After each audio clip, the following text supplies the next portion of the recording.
Season 2, episode 12. We are back. Had a We little back. 3-week hiatus. We're going to do a little pick and roll. Vince Yep. and I in the building. And first thing we're going to dive into is kind of the playoff picture, the standings. We got it up here. I'll let you start, Vince. AFC looks like KC. I'll let you take it. Go ahead. What you thinking, man? Well, I've been saying it all year, man. I was like, if it ain't broke, don't fix it. I know that they haven't looked the best, the last month or so, especially with their struggles on offense, and them just squeaking out some crazy wins against bad teams. But I mean, like I was telling you off air, man, like football is hard, and so you'll take the wins however you can get them. And I think it's impressive that a team that's off of back-to-back Super Bowls is sitting at the top of their conference. And yeah, you can say that this team might look better, or yeah, this might be the Ravens' year, but I still like the Chiefs, man. When it's all said and done, um, I would say one of the surprises for me though is, and shout out to Mike Tomlin, is the Steelers being in the third seed right now, man. What? That's pretty impressive. You start the season with Justin Fields. You get a lot of backlash when he plays well, and then you bench him for Russell Wilson, who I feel like for the most part, most people felt like he was washed and couldn't bring to the table, some of the traits that Fields did. And I gotta, I'll eat my words on that one and say I was wrong, and have to give credit to the Steelers. But like I said, overall, the AFC picture is, the teams that are in the AFC picture are pretty much the teams that I, expected. Not really too many surprises. The Chargers being in the mix, with their first year with Jim Harbaugh is maybe a little bit of a surprise, but um, overall, I think that the AFC is pretty straightforward with the Chiefs at the top. Yeah, I think my surprise is probably the Broncos. I don't think I know Sean Payton wanted Bo Yeah, Nix, but I didn't think they would be sitting in a playoff position right now. yeah, And me they're neither. sitting there and they're sitting pretty well with where they got about a game and a half lead over Dolphins Colts.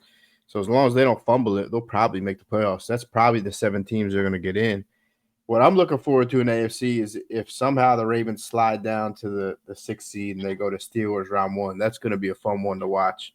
For sure. It's Um, always fun when you play a division team twice and then get them matched up with them in the playoffs. Absolutely, absolutely. And the other thing I'm eyeballing, obviously KC, uh, it's going to be hard to bet against them.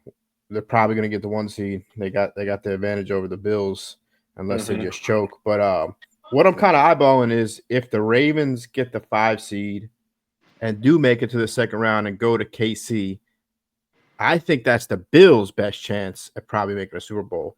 Because I think if there's a team that goes into KC this year, I don't think it's the Bills as good as they've been playing.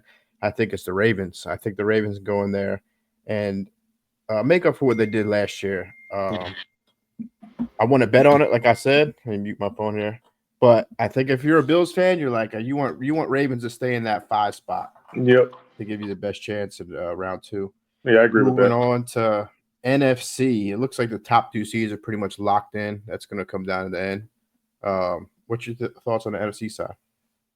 I mean, other than the Bears not being in the mix, in December is other than that being disappointing.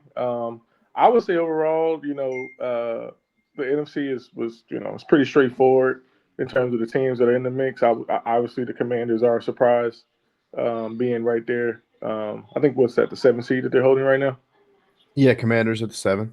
Yeah, Commanders with the 7. I think that's probably maybe the biggest shocker outside of San Francisco not currently being in the playoffs. But what I would say is, shout out to the Detroit Lions, man. They didn't had injuries galore especially on the defensive side of the ball, and that offense is probably the best in football right now. So I know they got some injuries on the D line. I expect them to at least make the conference title game just because they're better than everybody else. And on the other side of that, I mentioned this last year and beginning of this year. And although my Bears aren't in the equation, the NFC North field in 3 teams is pretty impressive, especially with the records that they have. Oh yeah, And so, shout out to the NFC North in that regard. But I'm ready, man. I'm ready for this NFC playoffs. I do think the Eagles could beat the Lions if they collided in the NFC title game. And we can talk about this more later, but I'm not too worried about, some of the things that people are complaining about as it relates to the Eagles, like the passing game and whatever else the case might be. It's like, who gives a fuck? Like Barkley's running for 150 every game. Yeah, To me, right. that's just nitpicking and media talk. But overall, I think the NFC playoffs are going to be I think they will be better than the AFC playoffs. I agree. Because although, like I said, the Lions are the best team, they're not like leaps and bounds the best, right? Like Minnesota could win, Philadelphia could definitely win. Shoot, and I honestly, if the Bucks were to make it, I don't think they like that matchup. I don't think the Lions like that matchup. If they were fully healthy too, I know they lost Godwin, but overall, that's my thoughts on the NFC playoffs picture so far. Yeah, it's pretty straightforward with Lions Eagles up top, but I would say this is definitely Lions' biggest game of the year. This For kind of will sure. tell. I feel like if they let this one slip and Philly wins, it's a lot of pressure on them with their schedule the rest of the year. But Right. we'll talk about that game later. I'm hoping they lose, obviously. As far as Hmm. the 7 seed, it looks like the top 6 are probably locked in. I don't see the Packers really falling out of the wild card. Right. It's going to come out of the Rams, who've been playing some good football as of late, and the Commanders. And as an Eagles fan, or if you're a 2 seed, I would rather. I know it's a division game, but I would rather see the Commanders than a coach like McVay that's going to have something up his sleeve with such a powerful offense and a defense that's gotten better in the second half of the year. Agreed. Um, Totally.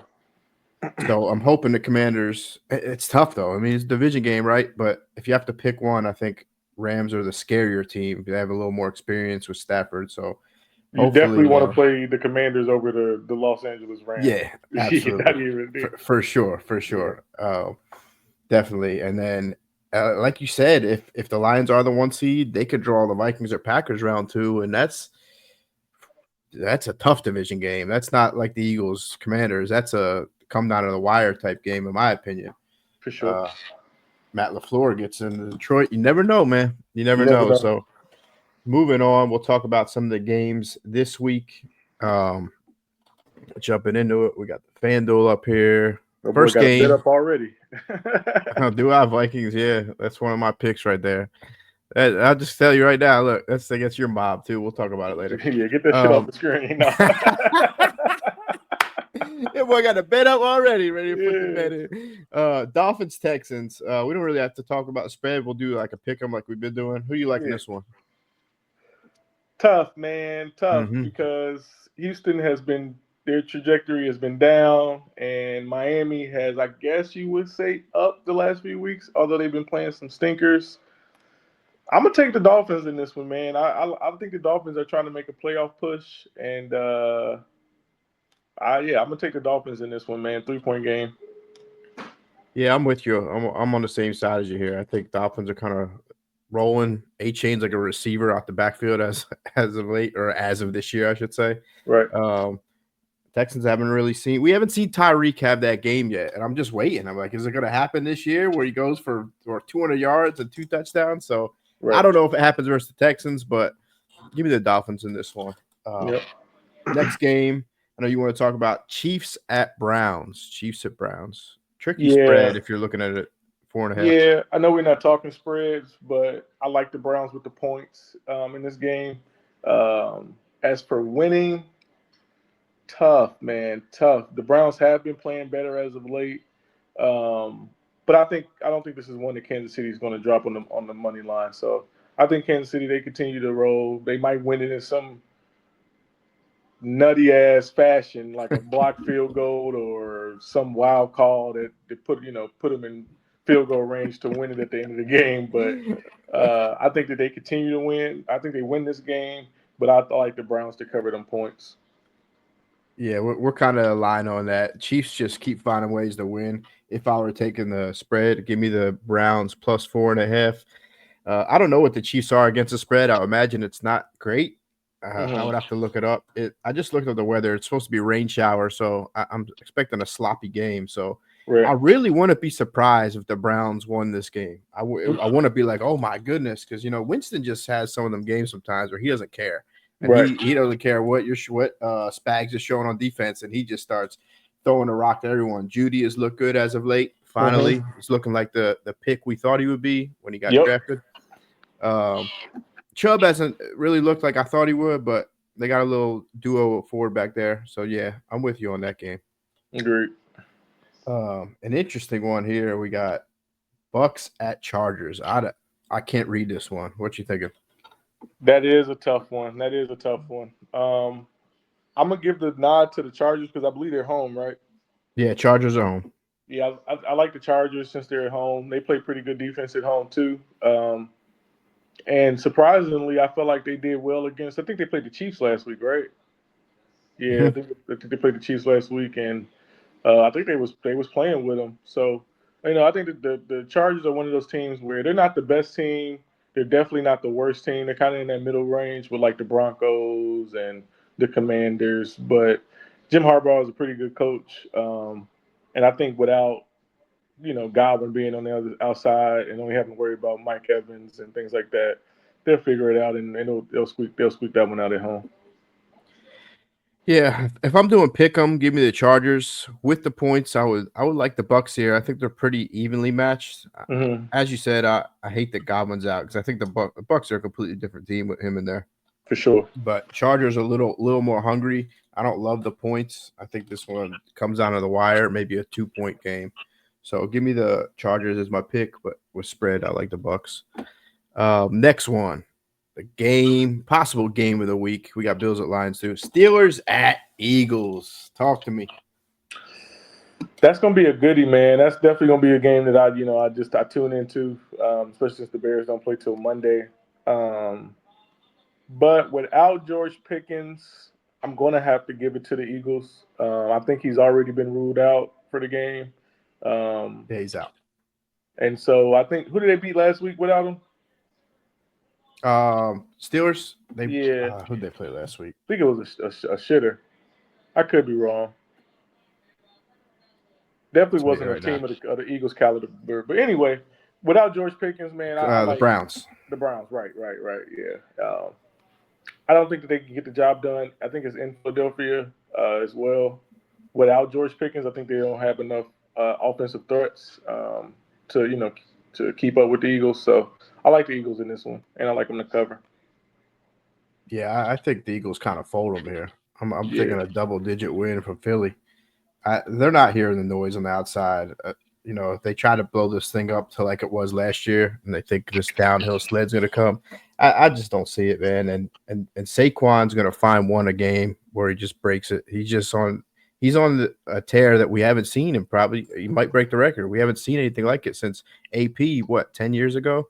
Yep. And then before that it was Derrick Henry and Chris Johnson. So it's just one of them seasons you see every so often, and it's everyone's criticizing the Eagles' pass game, and it's like, as you said, if you're running for 150 a game, you don't have to put the ball in the air. Yeah, why do you want T.J. Watt coming off the edge and blindsiding Hurts or sacking Hurts? He's the king of the sack fumble. So if you don't have to pass the ball, don't pass the ball. What I think people worry about, and not to get long-winded about the Eagles, but what people worry about, I guess, is in the playoffs.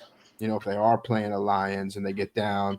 But the Eagles been a bad first quarter team all year. It's not like they're coming out the gates up 14-0 and then they start struggling. So that says a lot if you're a team that can't score in the first quarter and maybe your pass game isn't the greatest, but you're still winning football games. So Not too worried. I think the Eagles cover here. I just, when I'm thinking of this game, I'm like what you said, no Pickens. How are the Steelers going to score? Right. That's what I'm trying to think. So no Pickens. The Eagles corners are playing lights out. Old man Slay still making plays, man. Yeah, you all's defense has been I wouldn't say I expect you guys to be a bottom tier defense, but I also didn't expect you guys to be playing, top 5 ball or whatever it's been. So yeah, shout out to Vic Fangio. You love him right now until until that dreaded game where you got a little bit of a lead and he plays too much cushion and then you fuck him. But yeah, I like for sure. I'm with you there. Nobody expected the defense to play like this, but I don't know if you call it luck, but they landed some nice draft picks between Carter, Cooper, and Mitchell the past 2 years. So for sure, shout out to Howie with that. Next game, we got potential game of the week, probably going to be game of the week. I expect it to be high scoring. Bills at Lions. Talk to me. Yeah, that's a tough game, especially since the Bills just came off of a tough loss against the Mm-hmm. the Rams. And I expect a lot of the money to be on the Bills for that reason. But I think this is just one of those magical seasons for Detroit, which fucking sucks, right? If you're any other team in NFC North, but I think when they lost Hutch, I expected for them, at least for their defense to falter. And by all accounts, shit, like Chuck said, by all accounts, it looks like it's gotten better without Hutch, right? More turnovers. Um, the Bears scored some points on them in Thanksgiving, but didn't get the job done. But that offense, man, that offense is they can beat you in a multitude of ways. They can beat you on the ground. They can beat you through the air. They even got trick plays where linemen are catching and throwing the ball. So with all that said, I think that they'll continue their trend. I think they'll win out. I think they'll lose one game this year. And I think they win. I think they win Sunday against Buffalo. If you had to take the spread, you think they cover the 2.5? Yeah, they covered. Yeah. They covered the 2.5. I mean, I wouldn't touch it. If I was going to bet it, I would be betting Lions. Just take money lines. Yeah, but if I was forced to, I would take them to cover the 2.5, like a field goal, maybe 7. Shootout though, I think it's definitely going to be a shootout. Yeah, I with that said, I do think it's going to be a shootout. I don't know if there's a high over on the 54.5. I think Lions win like 30-28. So if you want to take the Bills, it's almost like a coin flip game because Bills are kind of in. I'm not in desperation mode, but if they lose, they know the 1 seed's dead no matter what. Right. It's probably dead already, and we if we're being realistic, right. The Chiefs are the Chiefs, but I think the Bills are going to. As I told Chuck off air, I was like, they're going to dig deep into the playbook for this win because they at least want to keep the 2 seed because the Steelers are right on their heels. So, with that being said, I do think Lions they're home, and I think they're a pretty even football team with Lions getting a slight edge. And Buffalo's had some suspect run defense, and I think the Lions are going to expose that more than ever Sunday. You think they're even football team? If we're on a neutral field, I think Lions have the slight edge. I don't know. I think Buffalo is good, but I think the Lions are much. I don't want to say much better football team because that would make it seem like the Bills are slight. But maybe go ahead. Maybe I need to rephrase it. Roster wise, I think Lions are a clear cut better roster, but right. That boy Josh Allen is playing some good football, MVP football. So when I look at it on a neutral field, it's like, man, that's 2.5 in Detroit. So what would the books have this if this was a Super Bowl, right? Would it be probably be a pick almost? So that's kind of how I look at it. Yeah, that's a good way. I hear what you're saying. Josh Allen is definitely playing MVP caliber football this year. Yeah, so I'm with you. I do think the Lions win. Wouldn't touch the spread though. If I were betting, just give me the Bills 2.5, but I wouldn't touch that. The over might be the best play if anything else. Yeah, I don't know how these two stop each other. And Chuck said Lions are pretty they struggle against scrambling quarterbacks, and we might see Allen run a lot on Sunday. So the game, I wish the Eagles game was at a different time, but I'll definitely have that game on a second screen. Last game we'll talk about Sunday night, Packers at Seahawks. This is big for playoff implications. The last time I trusted Seattle at home, I don't know who it was against, but they later. I think we both picked them. Oh man. And it's like, this is a game where they're at home. It's Sunday night football, and they're playing another good team in the Packers, but the Packers are very beatable. They're not like an unbeatable mob. But with that said, it's like every time I trust them, they let me down. So I'm gonna go with Green Bay here. I think the NFC North is the cream of the crop in terms of the team, divisions and football.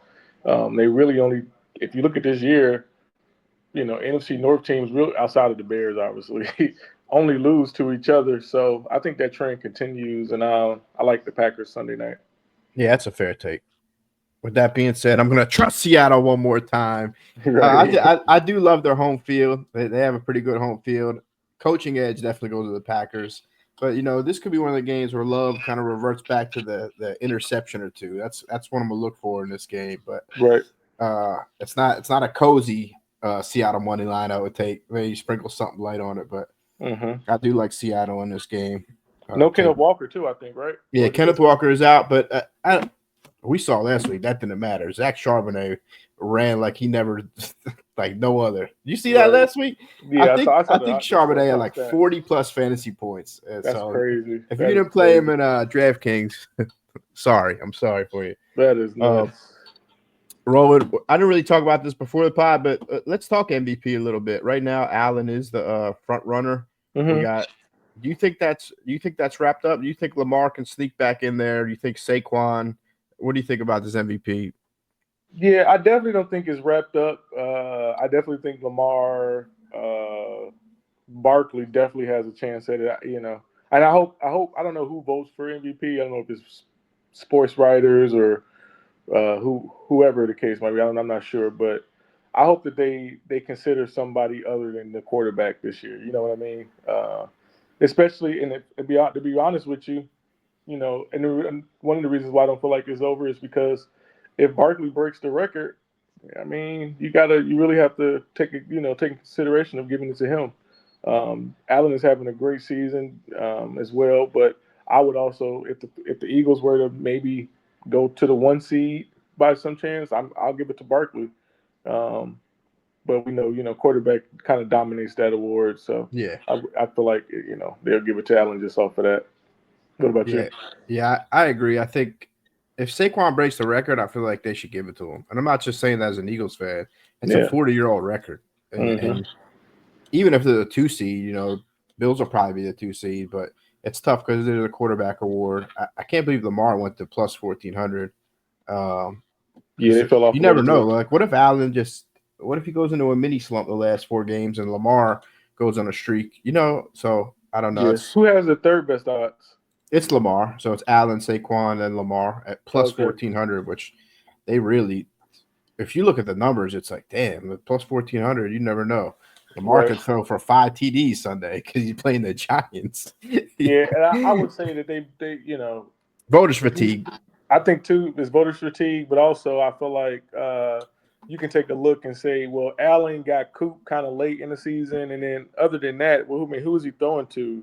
Yeah, that's a good argument. Rookie receiver and Keon Coleman, Shakir, just really wide receiver 2s, and just really that team. He put that team on his back. You know what I mean? And he's still doing it for the most part. It's not like they have lights out defense or anything like that. So I think that's kind of what's factoring into him having the highest odds right now. But I will say that I do think there's enough time for either Lamar or Barkley to catch him. Yeah, I agree. That's a good point with Allen. He is doing it with a lot less talent around him. He doesn't have Derrick Henry back there. Which Derrick Henry and Josh Allen was that'd be a headache, man. They just 2 guys that just put their head down to run, right? Yep, that shit hurt when it get cold outside. Yeah, I swear. Any picks? Got any picks? They don't have to be locks, but you got any locks or picks you like this week? I haven't really looked, if I'm being completely honest. I do like the over in the Bills and Lions game. I do like that. And how many points are the Steelers getting against the Eagles? Steelers are plus 5.5. Yeah, I would say my only lock is that over in the Bills and in the Lions game. Yeah, I like that. The one I had up earlier was a first quarter Vikings versus you guys. I do like the Vikings first quarter. It's only minus 1.5, so I think it just smells like a 3-0 first quarter from the Vikings. Last time you guys played, you guys went up 7-0 in the first quarter, so I did see that. But I think that's the only time all year that we've taken the lead first in the game. Oh, really? That's hilarious. So I do think 1.5 is a fair line at minus 104. So that will be my lock of the week. And speaking of first quarters, not to get off topic, but Eagles, man, Eagles first quarter. If you want to bet against it every week, you might as well because they cannot score in the first quarter. They can't. Crazy. I think they may have scored in the first quarter once this year, twice max, which is nuts. That's nuts. I will say if Mike Tomlin can somehow squeeze out a win there without George Pickens, I think he has to be surefire lock for Coach of the Year. Yeah, You ask me. if he wins this game, that's season awards. Let's see. So they got coach. Let's check out coach. Where's Coach of the Year? Gotta have it on here, right? I would think. Right now it's Dan Campbell, O'Connell, Tomlin's third. But yeah, that would be a huge push for Tomlin if he went into Philly without his best offensive weapon and got a W. I like Dan. I mean, I can see why they got Dan Campbell as the favorite. I mean, Lions got the best record in football right now, so that makes a lot of sense. Don't choke, Detroit. Don't choke. Yeah. Don't choke. I don't think so. I think they do. I think that they know that they got Minnesota and Philly right there in the wings. So I think they're gonna take care of business. They're not gonna let their foot off the gas at all. They know the importance of the 1 seed in the NFC is I mean, both conferences, but in the NFC it's just Jared Goff at home versus if he had to travel to Philly is like night and day. Right. You know what I mean? I agree with that. That's kind of how I look at it. Yeah. And Detroit, I like that 2 picker though. That's what plus 274. Can't beat that. Yeah, it's a nice little 2. I like that as well. What's that 54.5? That's kind of high, but like I said, I think Josh Allen's gonna score about 2 himself, maybe throw 2. And you know what the Lions offense is gonna do. So. Oh yeah, absolutely. But we wrap up. That's the episode. We'll be back next week. We'll stay a little more consistent. Definitely with the playoffs coming around, we got to lock back in. Facts. Talk soon. Talk soon.